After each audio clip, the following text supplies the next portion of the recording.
Ko e lotu whakaaho ki ha whakaloto lahi mo ha whakatua melie me he wholofola. Ka veinga whalala ki ho'opalani. Potu wholofola, Jeremiah 29 verse 11. For I know the plans I have for you, declares the Lord, plans to prosper you and not to harm you, plans to give you hope and a future. Praise God. Ke tau lotu. E kelelei, ko wofo hake he pongpongini, pia wangoi ai tau lofu ai whaingata a, mo e kunofo o whakakaukaua hoku kahao.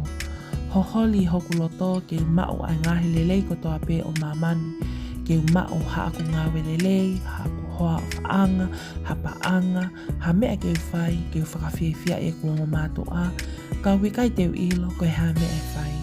Ka ko whakawheta i kia te koe sisu ho o ako naki me whakaloto lahi he ahoni, ke utui mo whalala ki ho o palani io, he oku ke mawheia, ai mea kotoa pē ki hoku kahau, tuku moa ke mui ki ai, ka umau haka hau lelei. Whakamole i au he oku whaawhihu ia ho o palani, koe ahoni o ko tuku lolo kakato, pēr ke whakaongo kia te koe mo ho o palani, i ho hua whape sisu kalaisi ko koe hoku whakamoui. Amen. Whakamaloat kia te koe ko ke kau mai ke talotu he hauani, tawangi ki ke mao ha aho whiawhia mo moho tāpu e kina, whalala mao ai pē ki he ene palani, lotu mao pē ki he eiki, whainga maari ko toa pē ho o mo ui, pē e whakaai he eiki ho o ngahi whia mao. Subscribe for daily prayers of hope and encouragement from the Bible. Thank you and God bless.